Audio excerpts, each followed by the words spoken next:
Hai semuanya, pada episode kali ini aku mau berbagi cerita menarik dari seseorang yang namanya nggak terlalu penting disebutkan, tapi kisahnya pasti bakal bikin kamu terinspirasi. Kita panggil saja dia Raka. Jadi cerita Raka dimulai tahun 2020, saat dia lagi ada di titik terendah hidupnya. Hubungannya yang udah berjalan 3,5 tahun tiba-tiba kandas.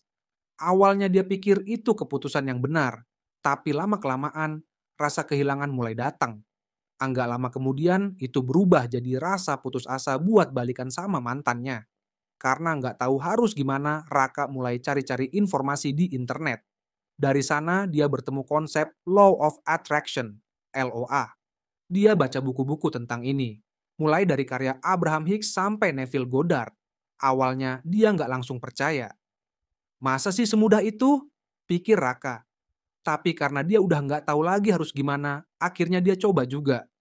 Setiap malam, dia duduk di kursi gaming tuanya, melakukan meditasi sebentar buat nenangin pikiran. Terus mulai membayangkan.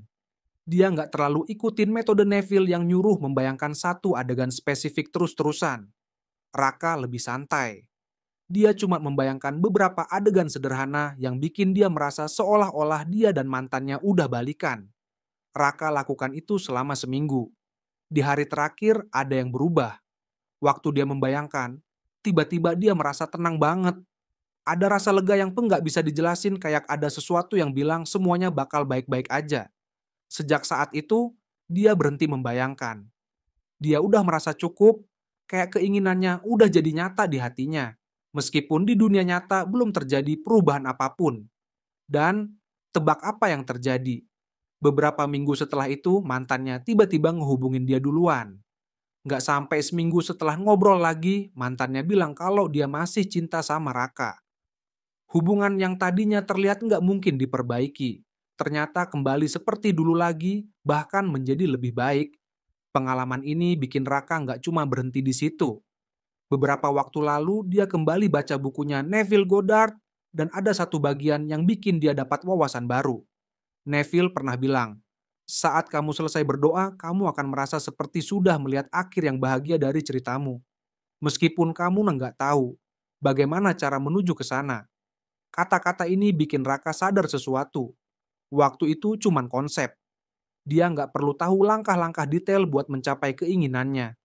Yang penting adalah dia fokus untuk merasa sudah sampai di akhir cerita yang dia impikan. Raka mulai menganggap hidupnya kayak sebuah film. Kalau ada adegan buruk di tengah cerita, dia tetap tenang. Karena tahu, pada akhirnya, film ini akan punya akhir yang bahagia.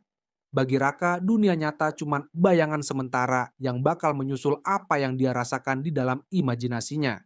Sekarang, Raka sering pakai metode SATS, State Akin to Sleep. Sebelum tidur, dia membayangkan apa yang dia inginkan. Saat pikirannya ada di antara sadar dan tidur. Kalau ada rasa takut atau pikiran negatif muncul, dia pakai teknik revisi untuk menghapus hal-hal buruk dari masa lalu atau mengubah cara pandangnya terhadap itu. Raka juga bilang, kadang-kadang realita nyata bisa bikin kita down, tapi itu cuma refleksi dari diri lama kita. Kalau aku tetap percaya pada apa yang aku bayangkan, akhirnya realita bakal mengikuti imajinasi itu. Raka punya pesan sederhana buat kita semua. Jangan tunggu bukti nyata dulu baru percaya. Sebaliknya, percayalah dulu. Imajinasi itu bukan sekadar fantasi. Itu alat paling kuat yang kita punya buat menciptakan realita. Hidup itu bukan tentang nunggu keinginan kita jadi nyata, katanya. Tapi tentang merasa kalau kita udah memilikinya sekarang. Dan satu hal lagi yang dia selalu tekankan. Kegigihan adalah kunci. Tetaplah percaya.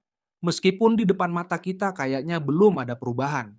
Suatu hari nanti dunia nyata pasti akan menyusul. Raka mengakhiri ceritanya dengan senyum kecil sambil bilang, hidup itu indah kan? Kita ini penjelajah waktu. Kita pencipta realita kita sendiri. Itu dia cerita dari Raka. Kalau kamu merasa ini bermanfaat, jangan lupa bagikan ke teman-temanmu. Siapa tahu, cerita ini bisa jadi semangat baru buat mereka juga. Terima kasih sudah mendengarkan episode kali ini. Jangan lupa untuk mengikuti kami berbagi cerita kalian tentang manifestasi. dan bagikan channel ini kepada teman-teman yang mungkin membutuhkannya. Sampai jumpa di episode berikutnya dan semoga kehidupan kalian penuh dengan keajaiban.